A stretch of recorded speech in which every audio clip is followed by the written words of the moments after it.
नमस्कार दोस्तों, स्वागत है आपका मुकुल स्टडी में। दोस्तों देखिए, आज का टॉपिक है भारत में मानवता सभ्यता का विकास। ठीक है, देखिए ये सीरीज़ दोस्तों चल रही है यूपीएससी के लिए, state PCS, UP, triple SC, SSC, TGT, PGT, BEd exam.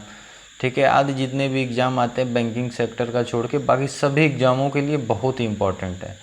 देखिए, भारत में मानवता सभ्यता का विकास, जितनी सभ्यताएं अलग अलग शहरों में विकास हुई, जब भारत का मेसोपोटामिया का है, ठीक है, चाइना का है, ये अलग अलग जो सभ्यताओं का विकास जो हुआ था वही सब चीज़ें हैं। तो हम लोग पढ़ेंगे। देखिए, हड़प्पा सभ्यता भारत में और वैदिक सभ्यता।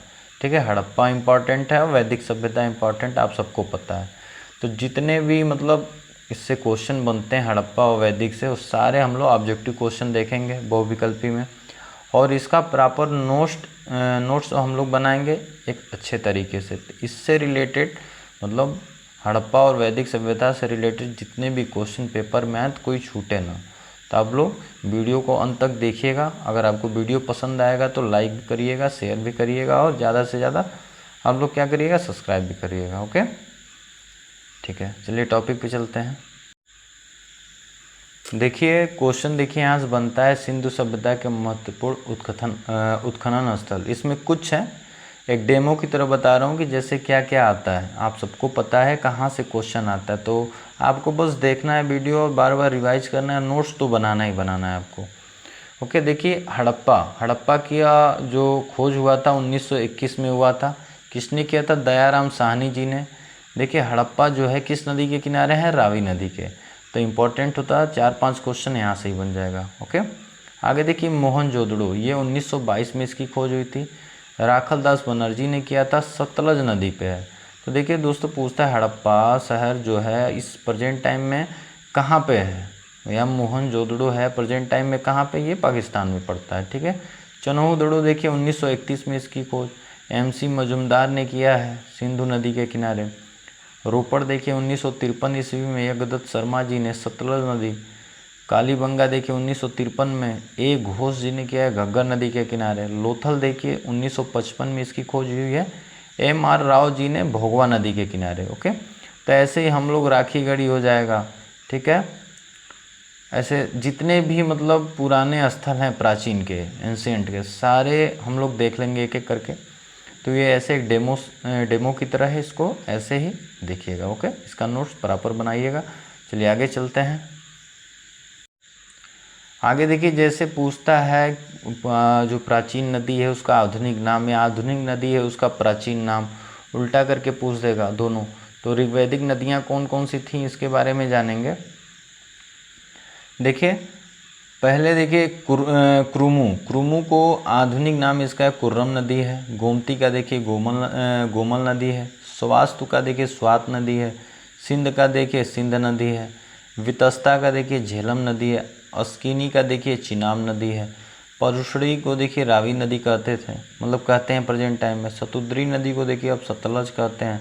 विपाशा को देखिए ब्यास नदी कहते हैं। सरस्वती को देखिए घग्गर नदी कहते हैं। तो मोस्ट इम्पॉर्टेंट है, वेरी वेरी मोस्ट इम्पॉर्टेंट, इसका आप नोट्स बना लीजिए, इसको बार बार देखते रहिए। ओके, चलिए नेक्स्ट चलते हैं। देखिए आगे देखिए, यहाँ पे आर्यों का निवास स्थान और 3 प्रकार के यज्ञ, ये दोनों इम्पॉर्टेंट है। देखिए ब्रह्मावर्त, ये पंजाब के कुरुक्षेत्र के बीच वाला जो क्षेत्र था। ठीक है, और ब्रह्माश्री प्रदेश, ये गंगा यमुना के दोआब तक वाला क्षेत्र। मध्य प्रदेश हिमालय तथा विंध्य पर्वत के निकट जो क्षेत्र है। आर्यव्रत देखिए बिहार तथा बंगाल के दक्षिण पूर्व वाले क्षेत्र को कहा जाता था। तो मोस्ट इम्पॉर्टेंट है, इसको याद रखिएगा। 3 प्रकार के यज्ञ थे। राजसूय यज्ञ, जिसे राजा को दिव्य शक्ति प्रदान करने के लिए किया जाता था। अश्वमेध यज्ञ साम्राज्य विस्तार के लिए किया जाता था। वाजपेय यज्ञ, ये रथ दौड़ के लिए किया जाता था। तो ये दोनों इम्पॉर्टेंट हैं, इसको आप लिख लीजिएगा या याद कर लीजिएगा, या बार बार इसको रिवाइज करते रहिएगा। चलिए आगे देखिए, प्राचीन विवाह प्रणाली। देखिए यहाँ से क्वेश्चन आता है, ब्रह्मा क्या होता था? माता पिता द्वारा उपयुक्त वर खोज कर उसे अपनी बेटी का विवाह करना, इसे ब्रह्मा विवाह कहा गया है। देव देखिए यज्ञकर्ता पुरोहित के साथ कन्या का विवाह। आर्ष देखिए कन्या के पिता द्वारा वर से एक गाय और एक बैल या एक जोड़ी बैल लेकर अपनी कन्या का विवाह करना। आगे देखिए प्रजापात्य, बिना किसी दान दहेज के वर को अपनी कन्या सौंपना। आसुर देखिए कन्या के पिता द्वारा वर से धन लेकर अपनी कन्या का विवाह करना। गंधर्व देखिए माता पिता के इच्छा के विरुद्ध किया गया प्रेम विवाह। राक्षस देखिए कन्या का अपहरण अथवा बलपूर्वक किया गया विवाह, ठीक है। और पैशाच देखिए सोती हुई नशे में अथवा पागल कन्या को काम वासना की तृप्ति के लिए अपनाया जाना, ये सब चीज़ें थीं। प्रशंसनीय विवाह देखिए ब्रह्मा, देव, आर्ष, प्रजापात्य विवाह। निंदनीय विवाह देखिए असुर, गंधर्व, राक्षस और पैशाच विवाह, ठीक है।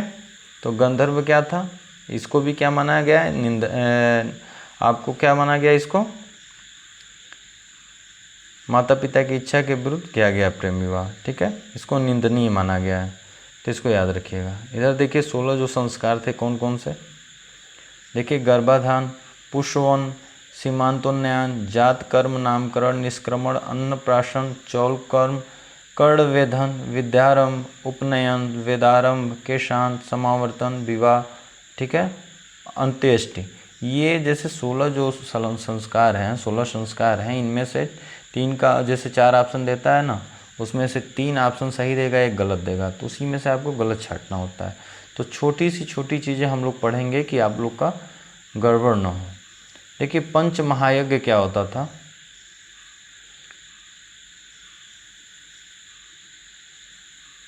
एक मिनट।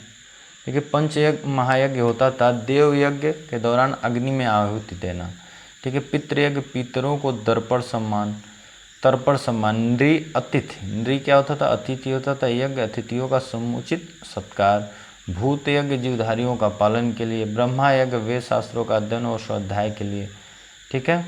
3 ऋण दिए गए हैं, देव ऋण विभिन्न धार्मिक और याज्ञिक अनुसंधानों द्वारा मुक्ति। ऋषि ऋण वेदों के विधिपूर्वक अध्ययन द्वारा मुक्ति। पितृ ऋण क्या होता था, धर्मानुसार संतानोत्पत्ति द्वारा मुक्ति, ठीक है। तो इसको याद रखिएगा। तो इतना है। चलिए आगे हम लोग बहुविकल्पी क्वेश्चन देख लेते हैं कुछ, कि कैसे क्वेश्चन बनते हैं, कैसे आते हैं, ठीक है। देखिए पहला है पुरातत्वीय स्थल पेयमपल्ली स्थित है। पुरातत्वीय स्थल जो पेयमपल्ली है स्थित है, नाम से ही पता चल रहा है तमिलनाडु में। ऑप्शन बी सही है, तमिलनाडु में है। आगे देखिए कुरनूल की गुफाएं किस काल की हैं। कुरनूल की जो गुफाएं हैं किस काल की हैं, ये देखिए पूरा पाषाण काल की हैं। ऑप्शन नंबर बी सही है, पूरा पाषाण काल की हैं। आगे देखिए तीसरा कोल्डिहवा नामक पुरातत्व स्थल स्थित है। जो कोल्डिहवा नामक पुरातत्व स्थल स्थित है कहाँ पे है, इम्पोर्टेंट है। देखिए उत्तर प्रदेश में, अपने प्रदेश उत्तर प्रदेश में, ठीक है। पांचवा देखिए नवपाषाण काल का पुरातत्व स्थल जो चिराद स्थित है कहाँ है, आप लोगों ने पढ़ा था ना चिराद, देखिए बिहार में स्थित है, ठीक है। नवपाषाण काल का पुरातत्व स्थल चिराद जो है बिहार में है। आगे देखिए हड़प्पा कालीन लोगों का प्रमुख व्यवसाय पूछ रहा है, क्या था, पशुपालन, चित्रकारी, कृषि, शिल्पकारी, क्या था, देखिए कृषि थी, क्या थी, कृषि थी, जो आज भी है। आगे देखिए गायत्री मंत्र का उल्लेख कहाँ पे किया गया है, देखिए सबको पता है पहले ही वेद, पहला वेद कौन सा था, ऋग्वेद, क्या था, ऋग्वेद। ऑप्शन नंबर सी सही है, ऑप्शन नंबर सी सही है। आगे देखिए जो चौथा है भीमबेटका नामक प्राकृतिक, ठीक है, गुफाओं वाला क्षेत्र अवस्थित था। भीमबेटका नामक प्राकृतिक गुफाओं वाला क्षेत्र अवस्थित था कहाँ पे, भीमबेटका कहाँ पे है, भीमबेटका कहाँ पड़ता है, ये देखिए आपको मध्य प्रदेश में पड़ता है। भीमबेटका जो गुफा है ये मध्य प्रदेश में पड़ता है। आगे देखिए पाषाण कालीन युग, 8वां है शैलकृत चित्रित गुफाएं मध्य प्रदेश के किस क्षेत्र में पाई गई, किस क्षेत्र में पाई गई हैं, अभी आप लोगों ने देखा भीमबेटका। ऑप्शन नंबर बी सही है, ऑप्शन नंबर बी सही है, भीमबेटका। आगे देखिए 9वां प्राचीन भारत में गर्तावास्य साक्ष्य कहाँ से प्राप्त हुए, 9वां है गर्तावास्य साक्ष्य कहाँ से प्राप्त हुए हैं, तो देखिए ये प्राप्त हुए हैं आपका गुफ कराल, ठीक है, कहाँ से, आपका गुफ कराल, याद रखिएगा गुफ कराल है, गुफ कराल, ये गुफ कराल, ऑप्शन नंबर बी सही है। आगे देखिए 10वां है सर्वप्रथम कृषि के साक्ष्य कहाँ से प्राप्त हुए हैं, सर्वप्रथम कृषि के साक्ष्य कहाँ से? मोस्ट इम्पॉर्टेंट क्वेश्चन है, बहुत ही ज़्यादा पूछा है, मेहरगढ़ से। मेहरगढ़ कहाँ पे, ये कमेंट बॉक्स में आप लोग बताइएगा प्रेजेंट समय में। 11वां देखिए, सिंधु घाटी सभ्यता के लोग किस प्रजाति के थे? 11 किस प्रजाति के थे? एक से अधिक, काकेसरा, ठीक है, भूमध्य सागरी या निगो, क्या है, निग्रो इडरा या निग्रो इड्स, बताइएगा। 11वां देखिए, एक से अधिक, ठीक है, क्या थे? एक से अधिक थे, ऑप्शन नंबर 1 सही है। आगे बढ़ाओ, बताइए सिंधु घाटी के निवासियों के रहन सहन की जानकारी मिलती है मोहरे से, बर्तन जोर, हथियार औजार से, नगरों के अवशेष से या लिपि से? किससे मिलता है? बहुत इंपॉर्टेंट है, देखिए मोहरे से मिलता है, ऑप्शन नंबर ए सही है। ओके, आगे देखिए 18वां जो कह रहा है, सिंधु सभ्यता संबंधित है, किस युग से संबंधित है सिंधु सभ्यता? 18 आपको बताना है। देखिए, आग ऐतिहासिक युग, ऑप्शन नंबर 20 सही है। आग ऐतिहासिक युग, ठीक है, आग ऐतिहासिक युग से ऑप्शन नंबर 20 संबंधित है सिंधु सभ्यता। 19वां बताइए, ऋग्वैदिक आर्यों के जीविकोपार्जन का मुख्य साधन क्या था? 19वां देखिए, पशुपालन था, ऑप्शन नंबर 20 सही है, जीविकोपार्जन है, ठीक है। सिंधु घाटी, अगला है 20वां, सिंधु घाटी सभ्यता का कौन सा स्थल भारत में स्थित है? सिंधु घाटी सभ्यता का कौन सा स्थल? देखिए लोथल है, ये गुजरात में पड़ता है, ठीक है, 20 का सी सही है। लोथल क्या है? गुजरात में। ये क्या था उस समय का? ये उस समय का ये बंदरगाह था, ठीक है, समुद्र के किनारे क्या था? बंदरगाह था। चलिए आगे बताइएगा 13वां, हड़प्पा संस्कृति की जानकारी का प्रमुख स्रोत क्या है? शिलालेख, पक्की मिट्टी की मोहरें, परंकित लेख या पुरातात्विक खुदाई, उपरोक्त सभी, बताइएगा। 13 का देखिए, ये पुरातात्विक खुदाई से ही तो पता चला है हड़प्पा सभ्यता के बारे में, तो ऑप्शन नंबर सी सही हो गया। 14वां बताइएगा, सिंधु सभ्यता बृहद अष्टानगर कहाँ से प्राप्त हुए? सबको पता है, मोहनजोदड़ो से, ठीक है। आगे बताइए 21वां, ऋग्वेद काल में जनता निम्न में से मुख्यतः किस में विश्वास करती थी? ऋग्वेद काल की बात की जा रही है। 21वां बताना है आपको। देखिए देवी पूजा, ऑप्शन नंबर सी सही है, देवी पूजा में ज़्यादा विश्वास रखते थे। सिंधु काल में राजनीतिक विकास का जीवन केंद्र था? सिंधु काल में राजनीतिक जीवन का केंद्र था, बताइएगा। देखिए योद्धा, क्या था सिंधु काल में? योद्धा, ऑप्शन नंबर 1 सही है। चलिए आगे 15वां बताइएगा, निम्नलिखित कौन सुमेलित नहीं है? आलमगीरपुर उत्तर प्रदेश में है, लोथल गुजरात में, कालीबंगा हरियाणा में, रोपड़ पंजाब में, बताइए कौन सा गलत है?